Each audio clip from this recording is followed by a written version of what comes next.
last class of the semester. And it's a very, very interesting topic. What I want to do with you for the next just under an hour is present a structure of the Haggada, which is not my structure. I read this many years ago in Rabbi Rimon's Haggada.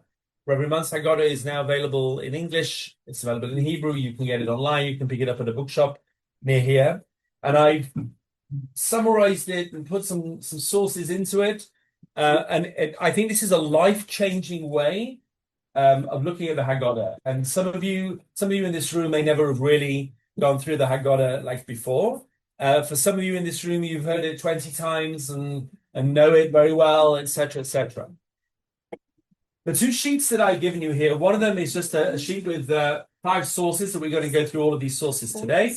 And the other pack is just Maggid. It's Maggid from the Haggada itself. It's all of Maggid. All the words in Maggid are on this sheet. Okay.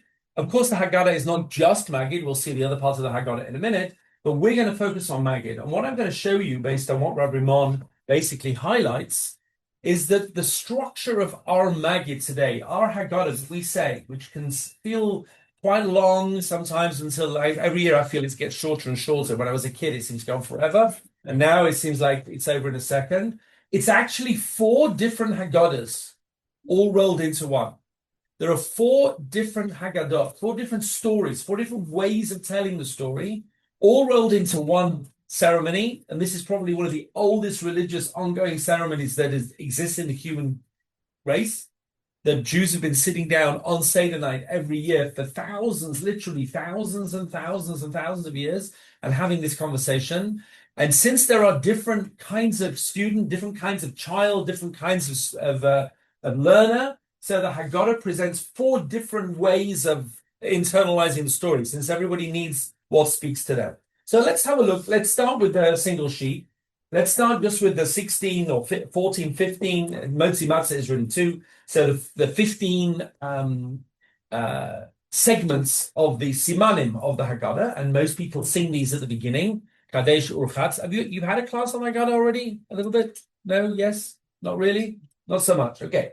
So there are these 15 different elements of the Seder. Obviously, it's called a Seder because it's an order. Seder just means order. So you start off with Kadesh, which is when you make Kiddush at the beginning of Yom Tov, because don't forget it's Yom Tov, it needs a Kiddush, and it starts with Kiddush.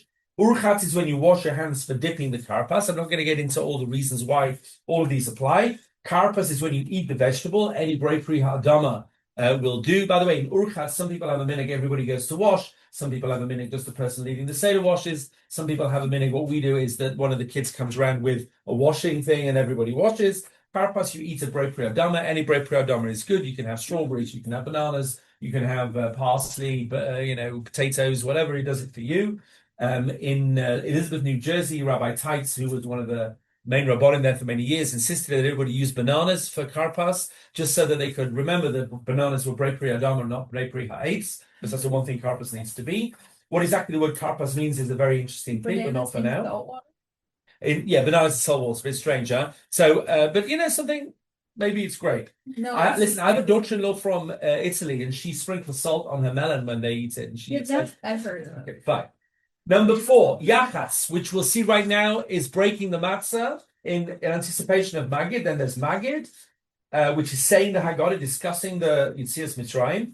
6 is Rachatz for bread, when you wash your hands properly for bread. Motzi Matzah is really 2. Motzi is Hamotzi. Matzah is the Brocha Ashek L'Shem Mitzvah Sivanu Ala Chilas Matzah, and then you eat the matzah, and that's eating the matzah. Maror is the bitter herbs that we eat. Most people today do lettuce or horseradish or whatever.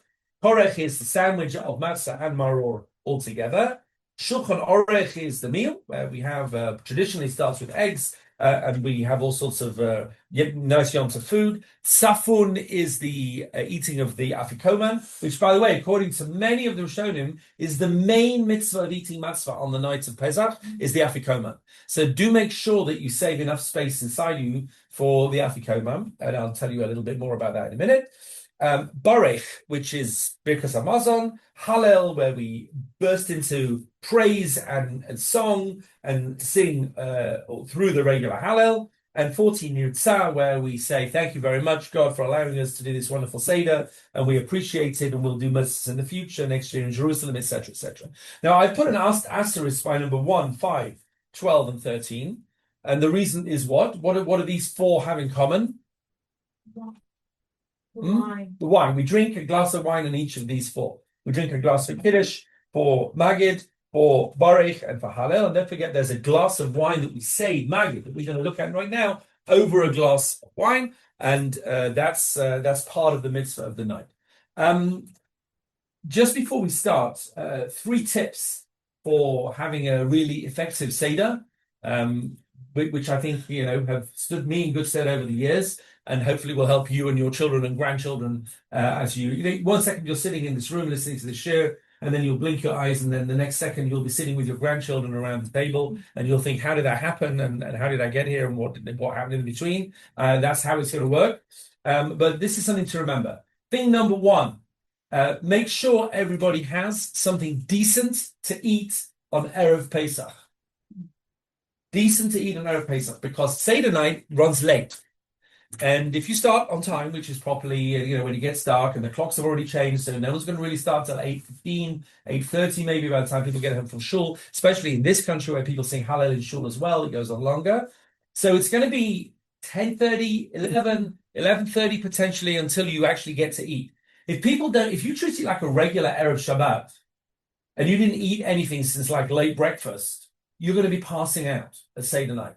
So what we do, the Mannings, is we have, breakfast and we have some lunch. And then at like 3:30, 4 o'clock, we sit down on Erev Chag. We have like something to keep us going until maybe even chicken or something. Not a full Yontif meal, because you have to come into Yontif hungry. But don't forget, you'll be hungry by 11 o'clock. Don't worry, you'll be hungry. So make sure that you've got food inside you, because if you don't have any food inside you, you'll feel like, I'm passing out, and how long does this go on for? If you feel already a little bit that I'm prepared for this, then that's great. People say, what can you eat on Erev Pesach? You can eat tons. You can eat potatoes, you can eat chicken, you can eat vegetables, you can eat salad, you can eat nuts and seeds, yeah? You can eat all sorts of things like that. You can eat loads of things on Erev Pesach. So you can't eat bread, and you can't eat matzah, and you can't eat chometz, and you can't eat kidneys, okay, if you're Ashkenazi. But you can eat everything else, okay? That's number 1. Tip number 1. This is not halacha, you can take it or leave it. Tip number 2 is when you have magid, make sure that you caffeinate people, or at least keep them hydrated. I mean, there is no requirement not to drink during magid. Okay, you can't eat, or some people nibble on karpas, throughout the period of the magid. Okay, that's a whole halakhic question, it's not getting into now.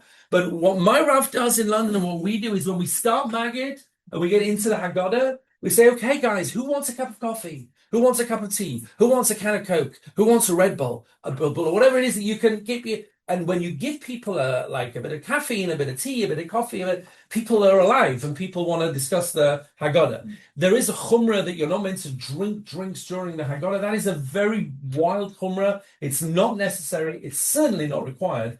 Maybe it's not a wild chumrah. It's a reasonable chumrah, but it's certainly not required at the expense of doing magid, which is a Torah mitzvah. Magid is a Torah mitzvah. Yeah? So if doing that Torah mitzvah is going to work better, if people have had a cup of Coke or a cup of tea or a cup of coffee, then that's what you should do. That's tip number 2. And tip number 3, we have a rule in our house that anybody who wants to say a Dvar Torah about the Haggada can say it as long as it's less than 2 minutes. If it's more than 2 minutes, we'd love to hear it at the meal. We love to hear that at the meal. Yeah? 2 minutes. If you can't say it in 120 seconds, and it has to be relevant, has to be about Yetzias Mitzrayim, it can't be some weird and wonderful gematria that you heard somewhere, unless it's relevant. So 2 minutes and on topic. If not, we'd love to hear what you have to say at the meal. Yeah? And if you can do those things, people come in not starving, and people have enough kind of caffeine and hydration to keep them excited and focused, and people don't have the endless rambling divrei Torah. Yeah, and of course you've got to play because the kids all want to do their thing and want to stand up and say their thing that they made at school. Yeah, you've got to work that through, and you've got to keep, especially with the younger kids, have got to be at the beginning of the evening because they're going to, drop by the time you get to the meal. But you've got to keep those 3 points in mind, and I think that will go for a better Seder. Okay, fine. That's just the first introduction. The mitzvah of Haggada is in the Torah, number one. You must tell your child on that day. There's no difference between men and women in this mitzvah. Lay more, and you should say, Ba'avur zeh, because of this, and zeh always means you're pointing to something, meaning this the matzah and the maror in front of you, and the wine and the seder plate. Because of this, Asa Hashem li, God did things for me. But Seitzim Mitzrayim, when I went out of Egypt, and you see immediately from the wording of the mitzvah that it's not a historical thing. It's not something that happened to our fathers a long time ago. It's not his story, not history. It's my story, and that's the pasuk. Asa Hashem li, God did this for me when I went out of Egypt. This is in Sefer Dvarim. No, it's in Sefer Shema, excuse me. But when you're telling your children, they were not in Egypt.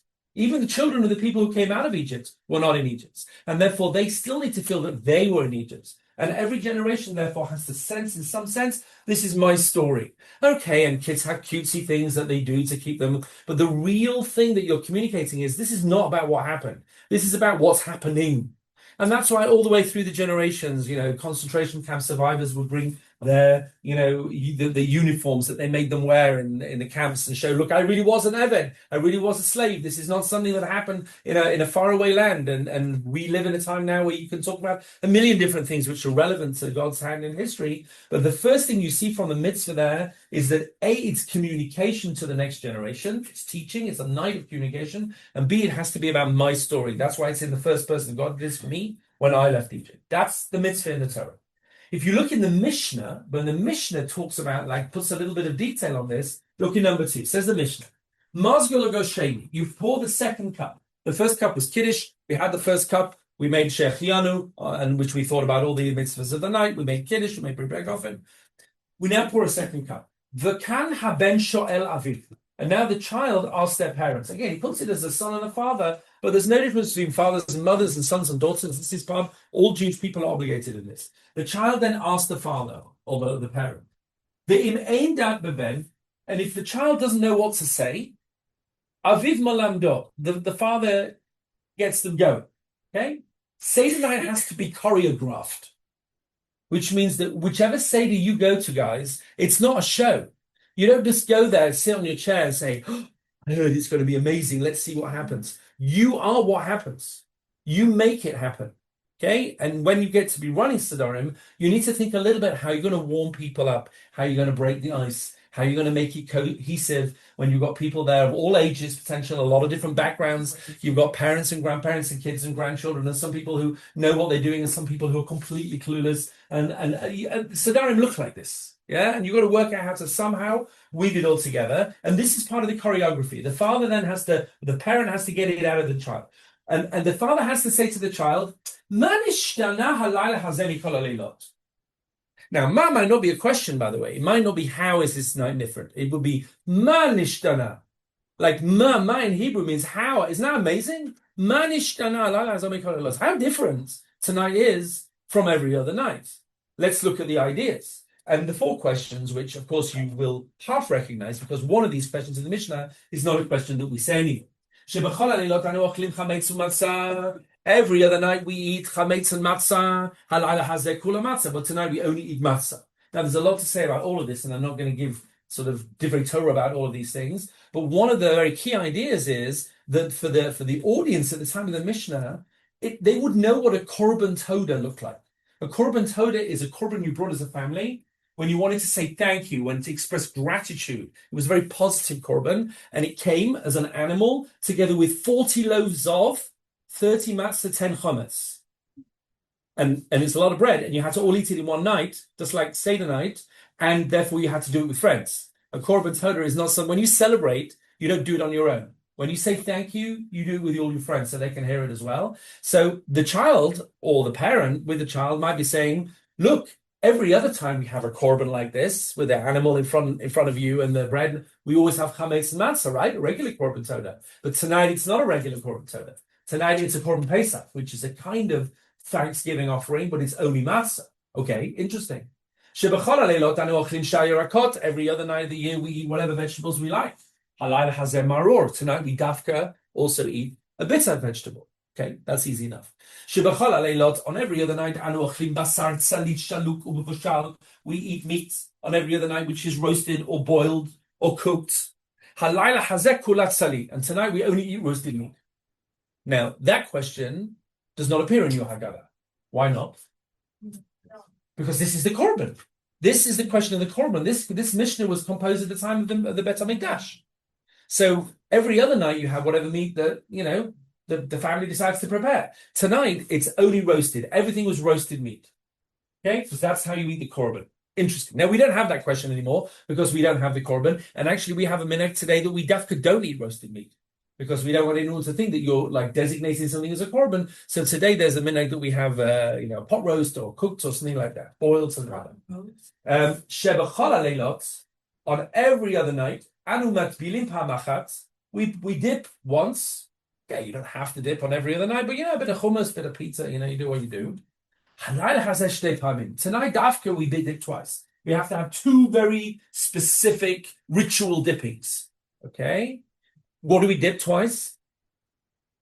The karpas in the salt water, okay, and then the maror in the charoset. Now, I can't resist us giving you one very beautiful dvar Torah, is that why do we do these dippings? Because these are the way we got into Egypt and the way we got out of Egypt. How do we get in? What does karpas mean? The word karpas. It appears in the Megillat Esther. What does it mean there? Do you know? Or karpas utchelet. It means fine wool. It's talking about the hangings on Achashverosh's wall at his party. Karpas means very fine, beautifully prepared wool. That's what karpas means. So who dipped wool? Who dipped fine, beautiful material into something? In Tanakh, in the story of going down to Egypt. The brothers dipped the coat of Yosef, which was a kotonet pasim, that's the coat of Yosef. So the dipping of the karpas, which is the material of Yosef's coat, into the salt water. This is Act 1, Scene 1. This is how we got into Egypt. This is how we went down to Egypt. And then the maror in the charoset is reenacting the dipping of the hyssop into the blood when they put it on the doorpost as they got out of Egypt. So these two dippings are like the bookends of this is how we got down to Egypt and this is how we got out of Egypt. It's a very interesting idea in karpas that you're reenacting that. Okay, very good. So that's the fourth question, the dipping. Now we take out the meat question and we replace it with what? Re-leaning question, because then in those days people used to lean a lot. Today we tend to sit up straight. So tonight we say, okay, nowadays we say, so these days we only lean, etc., etc. Fine. So that's the four questions. Now this is what I want to get into, which is new. Ulefi dato shel ben aviv malamdo. The last line of number 2, and this is an instruction in the Mishnah. Depending on the level of the people you're talking to, you have to teach them on that level. This is very important, guys. And it's easy to work out the level of a 6-year-old and teach a 6-year-old. Because you have all your props and your this and your that, and even smaller kids, you've got like ping pong balls for hail and plastic frogs and all that. That's so easy. It's easy to entertain and excite your 6-year-olds about Judaism. But how are you going to do it to your 16-year-olds who are lying on the sofa going, this is boring. This is boring. We did this last year. It's boring. Yeah. And they're not interested in plastic frogs and ping pong balls. And if you try that, it's like, why are you treating me like a 5-year-old? So you have to find a way to engage your sort of grunting teenage child. Usually the boys that grunt. Yes. Okay. I have lots of suggestions, but you need to first meet your kid and work out what they need. And none of you have done that yet.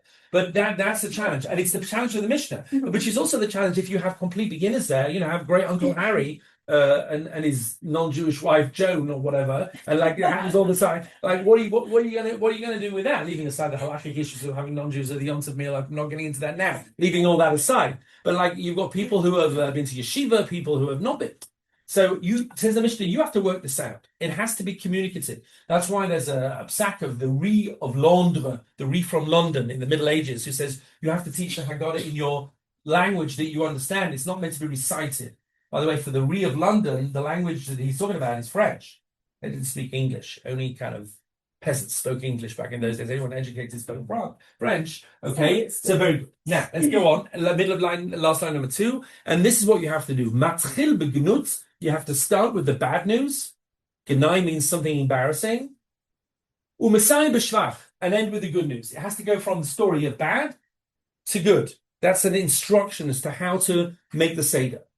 The Doresh, and part of that, says the Mishnah, is you have to be dash and you have to learn out the drash is learning out the verses. Me Arami Oved Avi. You have to learn the parsha of Arami Oved Avi. That my father was a wandering Aramean, or an Aramean wanted to kill my father, depending on how you translate it. Actually, parsha kula. We're going to see what that parsha is in a minute. But the Mishnah says that the main instruction is whatever you're doing has to be age appropriate and level appropriate, and you have to start with the bad news and then with the good news. It has to be a story. Once upon a time, it was like this, but things went much better and they ended up like that. Okay? And part of that is these psukim, which we're going to see.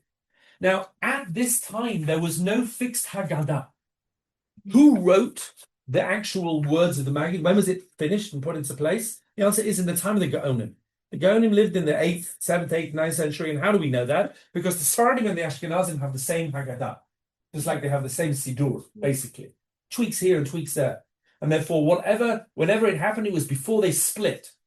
But at this time, and we'll see soon, there wasn't a fixed wording. People could create their own Siddur as well, by the way. Bali Tefillah used to extemporize their own tefillot, and people used to also speak their own Haggadah. And says the Mishnah, fine, but just make sure that you have this structure. Lots of questions, lots of teaching, and lots of stories from bad to good, etc. Now, let's look at the Gemara, number 3. The Gemara puts more details here. Tana Rabbanan, the rabbis taught, if your kid is clever, show Allah, and the kid will ask questions. Great. The im enu chacham, and if your kid's not that clever, so what do you do? Ishta sha'alto. So then somebody, okay, so your wife will start asking your husband, like meaning you'll start the questions going without the kids. The imlav, and if you don't have anyone else there to ask, or no one has any ability to ask, then talk to yourself. Meaning, it's not good enough just to say, we left Egypt. There's a mitzvah every single night of the year to remember that we left Egypt. We do it in the Shema. Yeah? That's the mitzvah we do every single night. That's just a statement. This is a discussion. This has to be a question and answer. There has to be question and answers. And even if you're questioning and answering yourself, that's fine as well. Even 2 great rabbis, great scholars, but they know all of this. They've been through it a million times. They ask each other. It has to be question answers. Now, when the Mishnah said you start with the bad news and then with the good news, second line number 3. My goodness, what's the bad news? Now here, listen very carefully. Rav Amar, remember the name? Rav. Rav is one of the major rabbis of the first generation of the Amoraim in the Gemara. He says, I think this is the bad news, good news. Mitchila, originally, originally our forefathers were idolaters. They didn't have a monotheism. They didn't understand God the way we understand it. But now, obviously, the implication is now we've seen the light. Now we've moved away from idolatry, and that is the good news. Shmuel Amar, his colleague, Shmuel, okay, not Shmuel Hanavi, Shmuel, the rabbi of the Gemara, Shmuel says, Avadim Hayim. No, the bad news is we used to be slaves, and then we got free. So what is the fundamental difference between Rav's bad news, good news? Rav says we used to be idolaters, and now we've reached an enlightenment, and we don't do that anymore. And Shmuel, who says we used to be slaves and now we're free. What's the fundamental difference between those two stories? One is one and one is the other. What? It used to, I think it's choice. Like we used to have no, like if you're saying we're slaves, we didn't have any choices. They had no choice to serve. Good, definitely. Idolaters, we used to make bad decisions, and now we make. Good, so that's a common element between them. Absolutely, we've made better choices. We're able to make choices. Okay, we were enslaved in different ways before. Even idolaters are enslaved in their kind of, this is what everyone does, so we all do it. This is the idea of Avram breaking all the idols. It's this idea of breaking out of that mentality. But what differences do they have? Why are these stories fundamentally different? Rav's story is about, well, I'll tell you, Rav's story is about spirit. Yeah, go on. I was gonna say, well, the first one sounds more of like sounds like the wrong holiday. It sounds like the holiday like Rosh Hashanah, when we weren't necessarily like Jew. we weren't Jews when we were doing idolatry. I don't know, like in Abraham's story, we weren't necessarily Jews yet. Okay, we definitely weren't Jews. And now, when it's talking about slavery, I'm assuming that we weren't Jews. We still weren't Jews. It was all pre-Sinai. Yes. I just think it's interesting that the first one's focusing more on our forefathers, and then the second one on like Hayyinu, like us. That's really interesting. I never thought of that before, but that's actually very interesting because because it's a bit hard to say we have to feel. It's good. I haven't got a complete response to that, but we have to feel that we were slaves, but we don't have to necessarily feel that we were idolaters. It's a bit of a different feeling. Yeah. Slaves is more like physical reality. Yeah. So that's what I was thinking. The slavery is like a physical story. The freedom has a physical element. If you're a slave, you can't do the stuff that you need to do. You have to be free in order to do that. But there's also a spiritual story. It's all very well being free, but like free to do what? And this is one of the classic themes of Seder night. Are we talking about freedom from or freedom to? Rabbi Sachs talks a lot about it. He has a very good Haggada, by the way, Rabbi Sachs Haggada. Freedom from is the classic kind of slavery to freedom movement. And by the way, when the American black slaves in the 19th century were using the Exodus as a model, as freedom, to try and model that to show they also want to be like the children of Israel free, it was very focused on freedom from. We want freedom from oppression, freedom from colonialization, freedom to be free. Yeah? Let my people go. You ever heard what Moses said, went to Egypt land, and he said, let my people go. I'm telling you something. Moses never said, Moshe never said, let my people go. No, Moshe said it, but he never said just that. Shlach ami, let my people go. V'yavduni, so that they can serve me. And that's the big difference, because the non-Jewish world focuses on the Exodus as Exodus. It's about getting out from slavery. It's freedom from. What are you going to do now that you're free? Don't care. Smoke weed, sit on the beach, be a lawyer. I don't know. You decide what, but no, I don't care. My whole focus is just getting out, and that's the non-Jewish perspective on freedom. Freedom is freedom to do whatever you want. That is not our perspective. Our perspective is freedom is not the ability to do what you want to do, but the opportunity to do what you have to do. I'm free in order to be the person I need to be. And therefore it's freedom in order to. Wow. That's very, very, very important. And that's why let my people go is a very partial quote. It's not about that. It's let my people go so that. And the so that is the only purpose of freedom. And therefore that's a very important part of the story as well. Now let's look at the last two lines of number 3. Amalei Rav Nachman l'daru avdei. Interesting story. It's not a midrash. It's a story. It's happened. Rav Nachman said once to his slave Daru. Yeah, this guy, his slave Daru. Daru was a non-Jewish Eved Kanani. Okay, fine. So after he says, well, if you had an Eved, like a servant, a household servant, part of the house, don't forget to be an Eved Kanani or a Shifra Kananis was a partial way to conversion. You had to keep mitzvahs, certain mitzvahs. Even though you were not Jewish, you were kind of, as soon as your master let you free, then you became a full Jew. It was a gerus. It was a kind of fast track or slow track, depending on your family arrangement, to becoming a convert. Okay, fine. Amalei Rav Nachman l'daru avdei. So Rav Nachman says to his servant Daru, after the mafikle mari lecherus, if a servant was let free by his master, the yadle kaspa v'dav, and he gives him silver and gold, he doesn't just let him free, but he gives him a whole money to establish himself. My baile mother, you tell me, Daru, what would a slave say? How would this person respond to their master when they gave them this opportunity? So Amalei, so Daru said to him, Boy la'aduye, you would have to say thanks, break out in thanks, u'lishvuchi, and praise, thanks and praise. That's how the servant would react. That's how I would react, he says. So look at what the Rav Nachman says to him. Amalei, he says to him, oh, Patarta milomi manishtana. You have exempted us from saying manishtana. Now that we've had this conversation, we can skip manishtana. No need for manishtana. Patarta Amen. He starts up immediately. He says, Avadim hayinu. Here's the story. Now, what does that tell you about manishtana? Manishtana is just an icebreaker. Manishtana is about, you can't take people straight off the street and say, okay, any questions about Judaism? Like, I don't know. I mean, you've got to make it, somehow warm people up. Having a glass of wine helps. And by the way, one of the halachas of the wine on Seder night is if it works for you, it should be a little bit alcoholic, not like so you're like flat on the floor.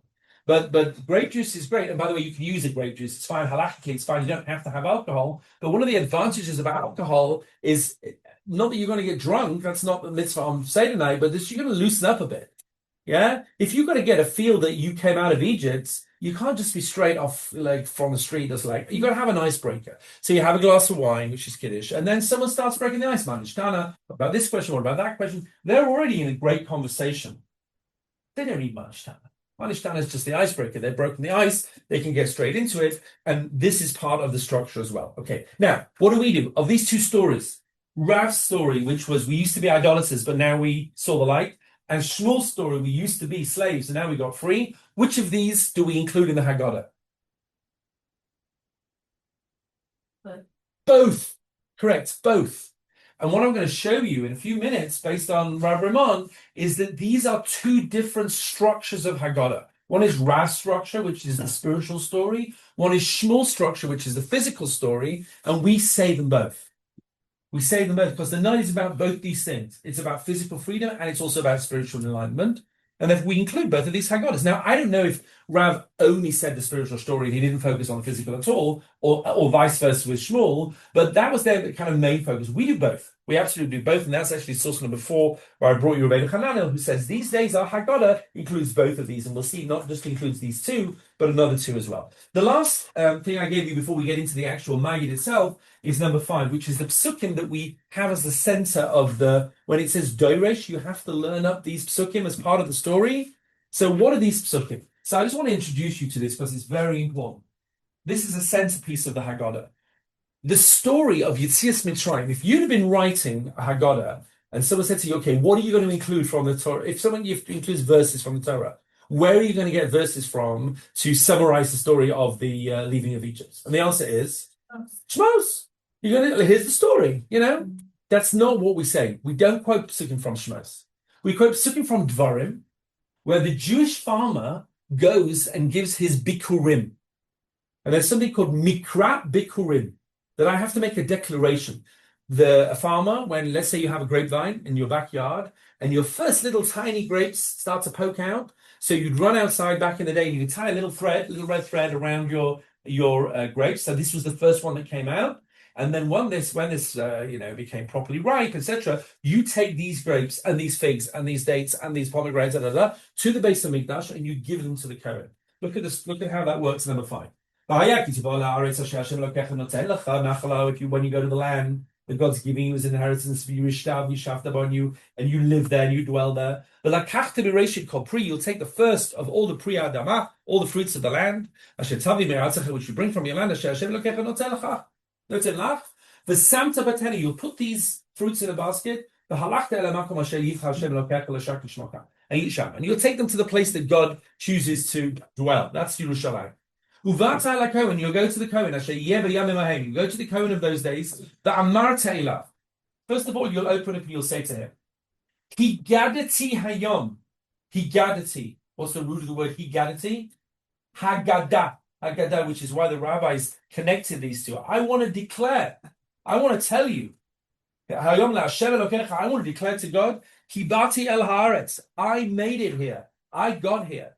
I arrived at the land. Which God said he was going to give to us. Fine? Great. I made it. And the Kohen will take the basket from your hand, and he'll put it next to the Mizbech. And then you will declare the following, before God. And these are the psukim in the Haggada. Arami, my father was a wandering Aramean. Yared Mitzrayim, and he wandered, he went down to Egypt, V'yagar Sham, and he lived there, V'getema had few in number, V'hisham the Goy Gadol Atzum Larav, and they became a great mighty nation there. That's the first passage. The second passage, V'yureu Oisanu HaMitzrim, and the Egyptians were very nasty to us, and they were wicked to us, V'ya'anu, and they afflicted us, V'yitnu Aleinu Avodah Kasha, and they made us work incredibly hard. That's the second passage.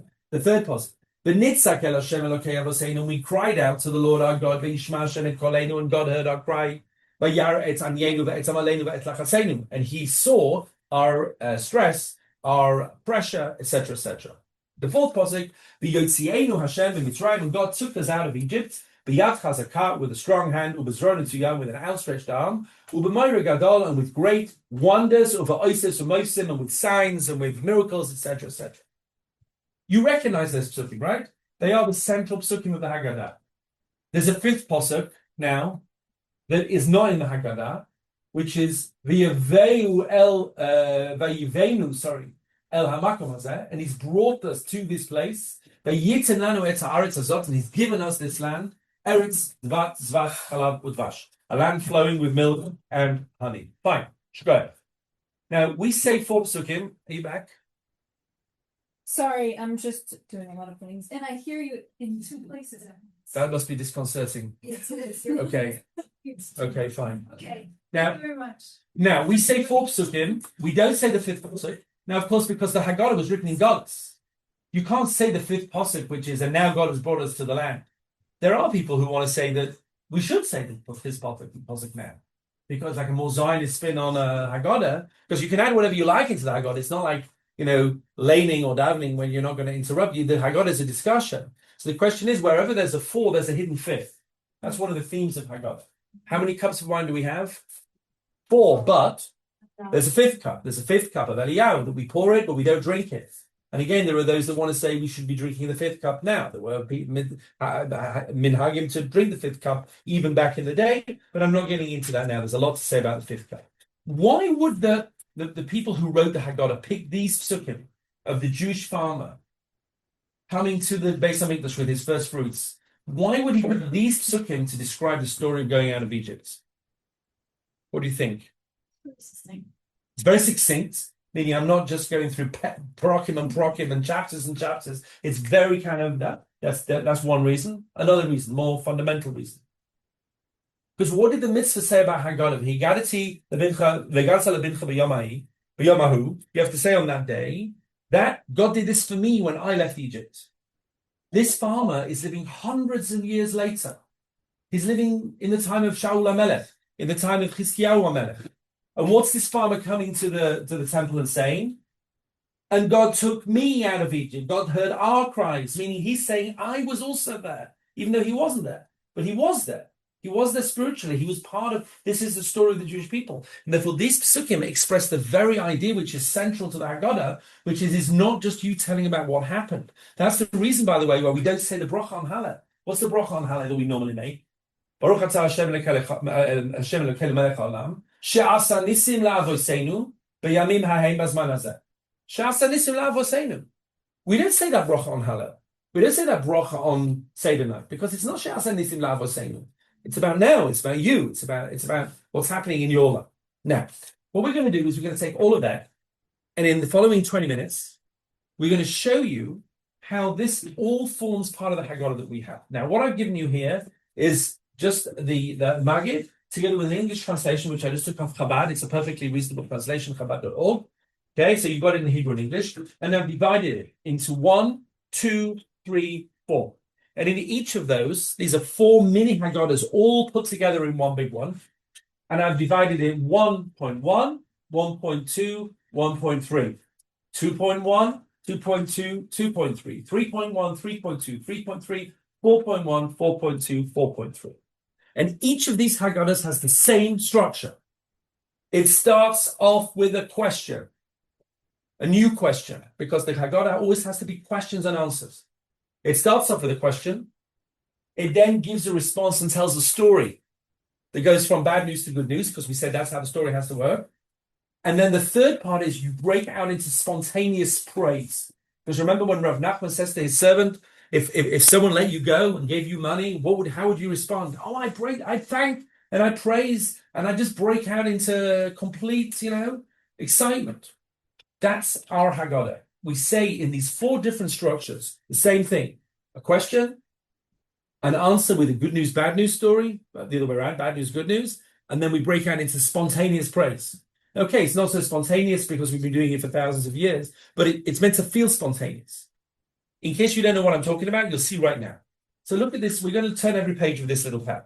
We're not going to read every word, but we're going to turn every page. Is everybody with me? Does this make sense? Question? You split up one Maggid into 4 different parts and then into 3 different parts within each one. So what I'm doing here is I'm splitting the whole of Maggid into 4 different parts, and each of them I'm splitting into sub 3 parts. Yeah? So it's 12 all altogether. So when you open up your Haggada, and again, it makes a lot of sense, because when you open your Haggada, it's just like 8 pages of words. I'm showing you now, there's not just 8 pages of words, it's 4 different structures, or each identical or very similar to the others, broken into 3. Okay, let's have a look. So Maggid normally starts with halach ma'anya. This when you break the matzah into 2.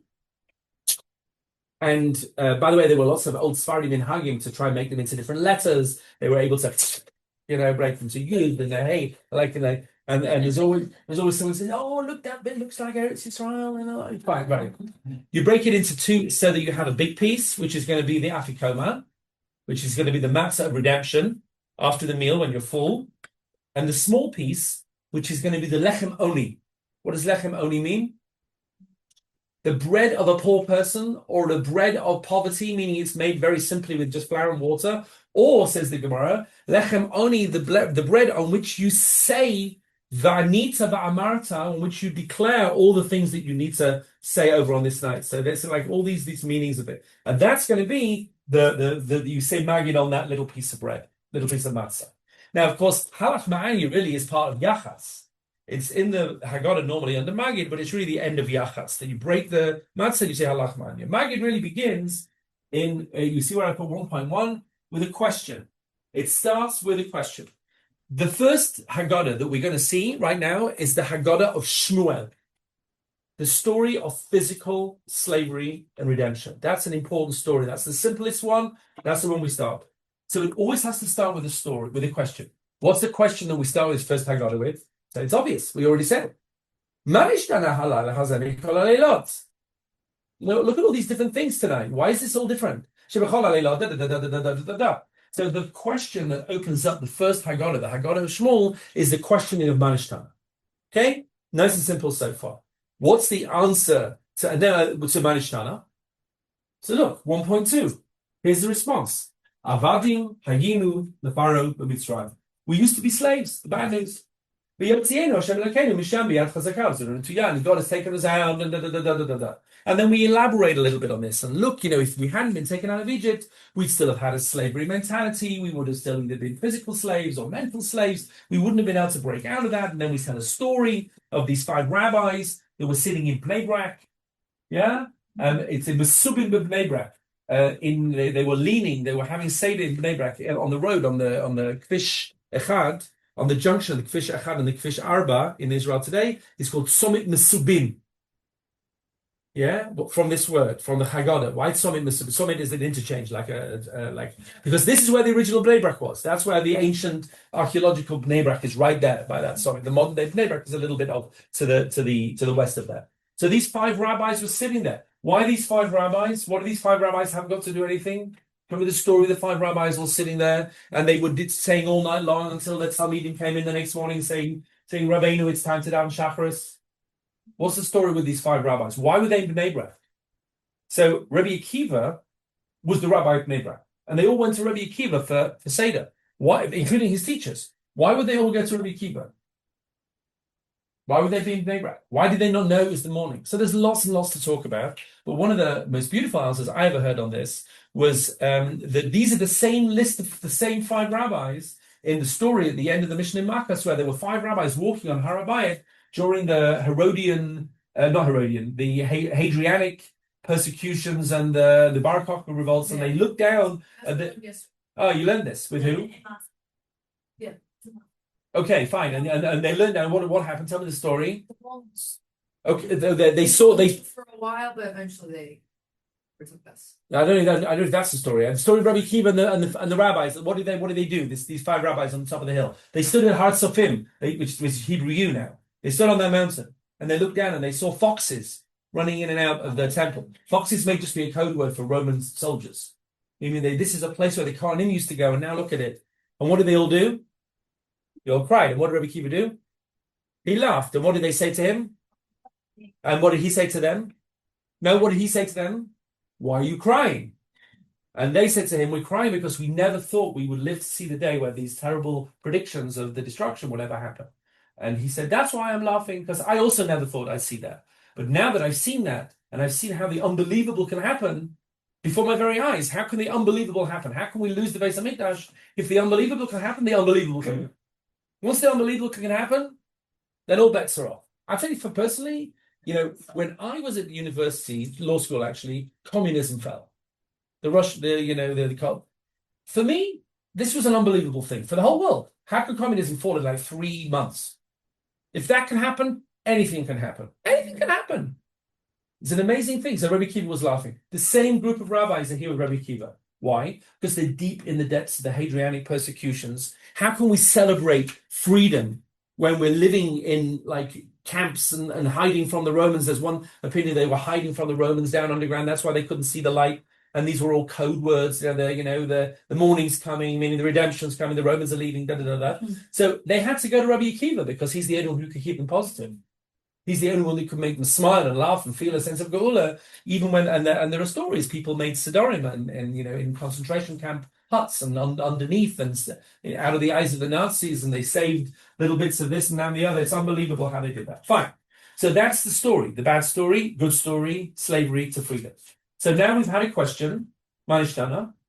We've had a response, Shmuel's story of freedom, of slavery to freedom. What do we now need to break into? Spontaneous praise. That's part 3. So look over on page number 2. What do? We break into praise. Baruch Hamakom Baruch Hu, Baruch Shenas and Torah Amo Yisrael Baruch Hu. And by the way, we intuitively know this because we sing this line. We sing this line. There are songs, the songs, Baruch Hamakom Baruch Hu. But we know we're meant to sing this line because that's the point. We break into spontaneous praise. Just a one-liner. We're not yet that kind of all G'd up, we haven't yet kind of got into the whole swing of it, but that's the end of the first Haggada, as it were. The Haggada of Shmuel, the question, Manishtana, the answer, we used to be slaves and now we're free, spontaneous praise, Baruch Hamakom Baruch Hu. Here endeth the first Haggada. Now the next Haggada, which is all part of our Magid, the Haggada of Rav, the spiritual story. Now, it needs to start off with a question. What kind of question? So look, page 2 in the middle. Part 2, spiritual redemption. So here's the question. Kineged arba banim dibra Torah. The Torah speaks about 4 different questioners in the story of Egypt. Echad chacham, echad rasha, echad tam, ve'echad she'ena yodei elisha. You know this story. This is the 4 sons. And what does the Haggada then ask? Chacham mahu omer. What does a clever son say? Rasha mahu omer. What does a rasha say? Tam mahu omer. By the way, the Yerushalmi, the tam is actually a tipesh. It's not a sort of a naive son, but it's like a foolish son. And then what is someone who doesn't know how to say? He doesn't say anything. You have to open him up. But these are different kind of questions. These are not physical questions. Why do we eat matzah? Why do we dip twice? Why do we lean this way? Why do we eat maror? Yeah, these are much more subtle questions. What makes somebody a rasha? What makes somebody a chacham? How do you deal with people who don't know what to say? How do you deal with people who just say mazot? What's this? Which of these sons is the worst? Which of these sons is the best? It's not clear, by the way, which is the best son. It's not clear that the chacham is the best son. And the Rasha, but the Rasha's there, he's arguing. It's not clear that this is the worst possible case. The worst case scenario is the 5th son, right? The 5th son who's not even at the Seder, because he's just clubbing. Yeah? The hidden 5th. The Rasha's also he wants answers, isn't it? The Tam, is the Tam a good thing? Mazot? What about the one who doesn't know how to ask? Is that good, bad, indifferent? This is not a 2-year-old. Who is the kid that doesn't know how to ask? The kid that couldn't care. I mean, how much do you need to know to say mazot? What is this? The kid that doesn't know how to ask is the kid sitting with his screen and with his headphones on, you can't even ask a question. Like at least the Tam said mazot, you just sit there. Very interesting. So it's not clear. These are more subtle questions. What makes someone into this or to that, etc. So it's a more subtle answer. Go and look at the answer, page 3. Says the Magid, he goes into Rav's answer. 2.2, the middle of page 3. Originally, our ancestors used to be idol worshippers, and now God has brought us to his service, and then we tell the whole story of Abraham and his parents and Terach and his brother Nachor. Very interesting. Again, look in here. The story of the Jewish people. He grew up. Avram was a Baal Tshuva.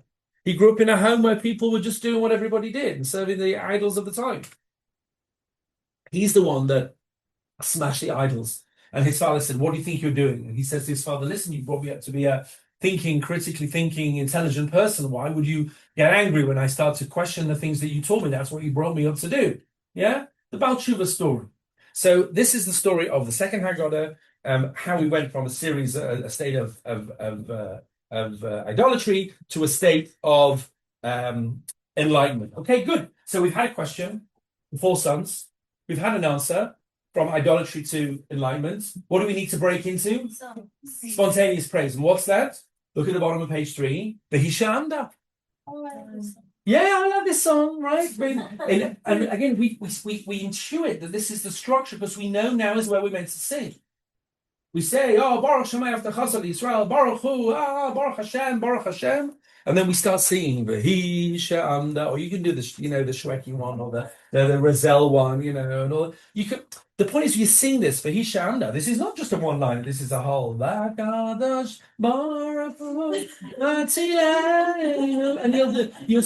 you'll do your thing there. And this is, people know that they're meant to get like into it at this stage, and everyone's doing their thing. This is the structure. You've had a new question, you've had a new answer, and now we have a new song. That's the end of the second Haggada. Yes, Sean. Very on topic, but it's something that I said. Yeah. We need to mean as well. Oh, women? As well, because there's going to be You're absolutely right. That is very off topic. But the answer is you have to decide where you are. Yeah, there are some places where you have to be a bit more reserved, and there are some places where you can break into your Aaron Roselle special. It depends on the place. I must just tell you that the only time we ever completely lost control of a seminary girl at a meal was not one of about marrying girl. It was sorry, I was giving it away. It was about marrying girl. It was not an MRC girl. It was a long time ago. It was about marrying girl. A long time ago. Spending the time there. And Purim, everybody was great because we had our eye on, like, make sure people don't give alcohol, it's not appropriate. Pesach, what are we thinking? So everyone's at the Seder. She was drinking cups of wine, like 4 cups of wine, 5 cups of wine, 6 cups of Mahadrin. By the middle of the meal, she was literally on a chair going, "Die, die." We're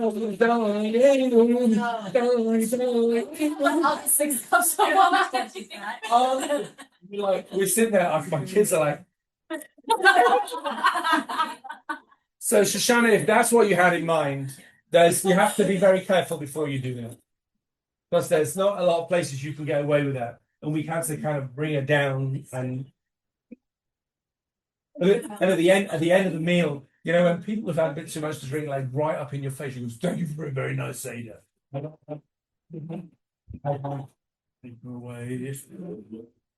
Okay, she's probably read it since. Fine. 3, guys, we've got 5 minutes. We've got 2 more Haggadas to go. Page number 4. Now we break into a new Haggada. This is the Haggada of the Torah learners. This is the MRC Haggada. We want to darshan sukkim. We want to learn Rashi. We want to learn Tosfos. We want to do text. Because there are some sons, the kids, you talk about the physical slavery story, they're very into that. There are some kids that want to talk about, like, what does it mean to be an apikoros and what does it mean to be a tzaddik, and they're into all that. And there are some people that just want to learn. I just want a bit nerdy, I just want to learn psukim. So we have a new Haggada, the Haggada of the psukim.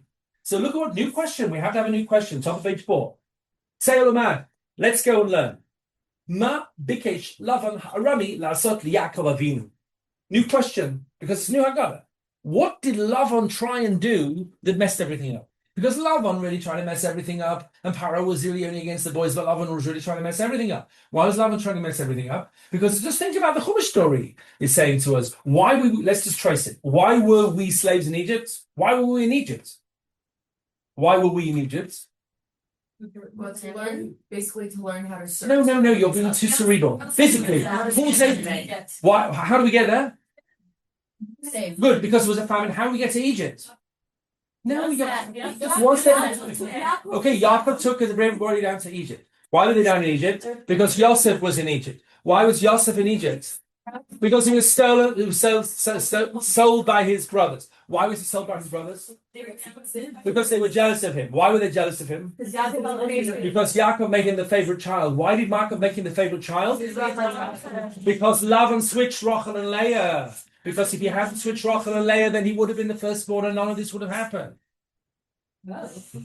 Lavan is underneath the story. Like, just get into the psukim, get into the history, and then we go through all of these psukim. Shnei Mar, Arami, Oved, Avi, and we just went through these psukim. Psukim of the Bikurim, where the farmer brings we go through and we dash them, and every single word, this means this and this means that, and Rove and and we go through like pages and pages of drash and ideas, which you can spend as much or as little time on the Seder night as it works for you.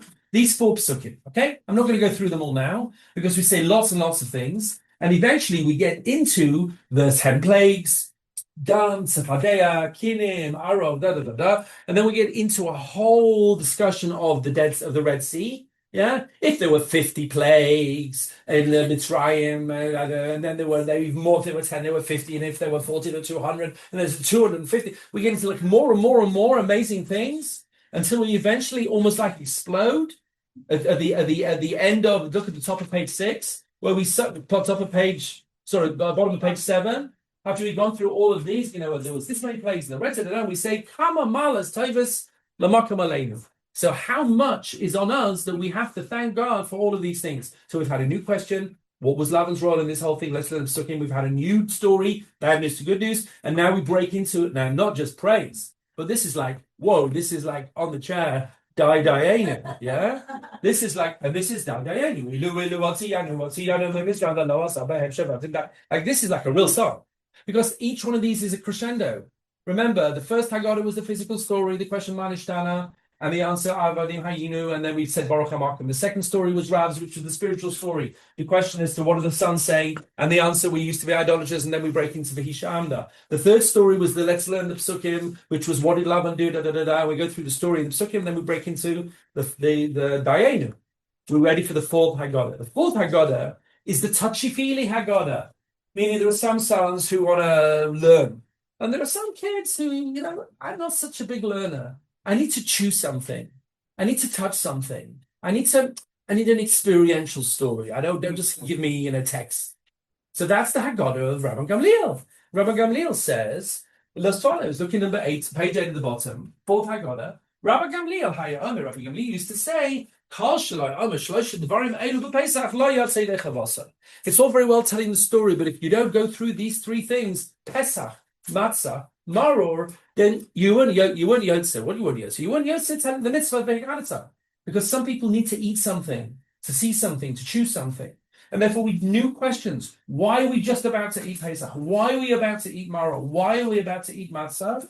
What does it signify? We used to do this, and then we have bad news, good news, So we go through a whole Haggada. We're just now about to eat the stuff and chew the stuff and lean on the left, And then we break into finally on page 9 at the bottom. We end the Magid and we say the Fikach. Therefore, we have to not only give thanks, the Hoidos lahalel, leshabech, lefa'el, leramem, lahadel, levarech, la'alel, lakales.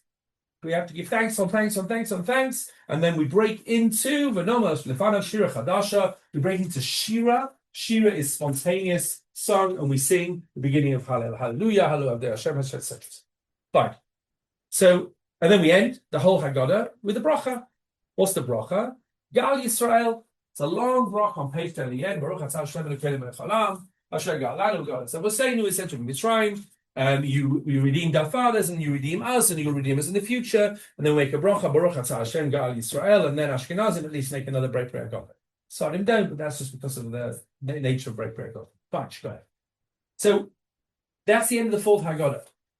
Once you see this structure, I don't think the Haggada is ever the same again, because you have these 4 clear Haggadas all pushed into one: the physical one, the spiritual one, the psukim one, and the eat the matzah moral one, and the experiential one. And they all have the same structure. They all start with a new question. They all have a story which begins with the bad news, ends with the good news, and they all have break into spontaneous praise.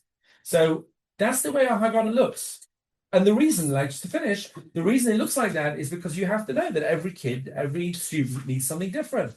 Some people need a story about the liberation movement of this community, that community, slavery to freedom. Great, so that's important too. Some people need to talk about what it means to be about tshuva. That's an important story too. Some people need to talk about text. Don't give me fluff, give me text. Yeah, okay, sure. That's the third Haggada for you. And some people want to chew. I just want to eat steak. I just want to chew. I just want to, relax and drink wine. That's great. That's a story for you as well. When we do all four together, this is like an educational, seminar as to how to present different things in a different way to different students. Yes, Liz. What would you say if you had to say would be the fifth Haggada? The fifth story. The fifth story I would say would be the story of how we returned in our millions to Eretz Israel and set up our own country with God's help and fought wars and etc. I think that's the fifth country, which is how do you set up a Jewish nation and revive the Jewish people when they've been in Galus for thousands of years? So I think that's the fifth question, and there's a story to be said there, but that's already a little bit contemporaneous and how you do that. And some people use the Seder night to tell the story. And look, it's to me, it's inconceivable that anyone can sit under Iranian, rocket fire and not feel that the future is now. This is the story. Like I say to people, if you said to your great grandparents, I probably said this before, that you get on a metal tube and you fly 38,000 feet in the air at 1,000 kilometers an hour, and then 10 hours later you get off the metal tube and you're in an Eretz Israel with a Jewish army and a Jewish economy and Torah learning and yeshivas. Your great grandparents will say to you, "Oh, that's what we've been davening for. That's Mashiach." And you say, "No, that's just birthright." Like, what?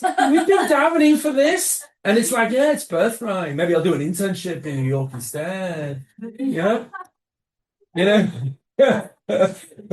So that's really what's going on here. So I think that's the fifth story. That's the fifth cup. That is the fifth posuk. Because there's not me making this up. The fifth posuk is, and I brought you to the land, etc., etc. So I think there's a lot to be said there as well. Any other questions? Hasidah, you want to have the last word on the semester, on the Zman? Sure. So on that note, would you go as far as say that remaining in Galus, even if you live in America, which is arguably a pretty nice place, I don't know how much longer, but Yeah. it's a pretty nice place. That is still the equivalent of Mizraim. I would say like this. I would say that, and I think this is a good, point to make, that not everybody has to pick themselves up and run to Eretz Israel immediately. Everyone has the right time and the right process and the right journey. Yeah, and to try and push it too soon is also no good. There's the whole midrashim of the Jews that try to break out of Mitzrayim too early, and it wasn't the right time, and they didn't succeed, and it was a disaster. So yes, there is a danger, but everybody has to take this very seriously now. For the first time in Jewish history, in the last 100 years, there's been a real option for a Jew to pick up and go to live in Eretz Israel and not have to drain the swamps anymore and lose half your kids to malaria and live in abject poverty, in a swamp. You don't have to do that anymore. You just have to live a relatively normal life in Eretz Israel. So everybody has to ask themselves the question as to, does that work for me or does it not work for me? And everyone has, my Rav told us every year. So you have to sit down with your, significant others, go through all of the variables. What about the kids? What about the family? What about my parents? What about your parents? What about our jobs? What about money? Where would we live? How would we be? And if the answer comes out, look, I've really taken it very seriously, and it's not right for us now, and it just doesn't work for these good reasons. Great, you took that very important mitzvah very seriously. You never know. One year it might turn out the answer is yes. Actually, now is the year for us. And then now as long as you're taking it seriously, I think that's what. It's the people who are not taking it seriously. I think a lot more people are taking it seriously. Rabbi Cohen just told me there's a whole Syrian community. There's all these 2 tower blocks, off plan in Yerushalayim, ready to move when they need to move. Got it? Sounds like them. Oh, yeah. So everything's in place. When we need to go, we're all gone. One day you'll see us, the next day we're in Yerushalayim. Yeah? Very well done. So, what's that? They asked me to Rabbi Cohen. They bought $2 billion. Wow. They're having that. They're going to get so much money. So everyone should have that serious conversation and see where it leads. Be'ezrat Hashem. Okay, thank you, ladies, for a wonderful, wonderful, wonderful Zman. We'll have a great Pesach. Be in touch.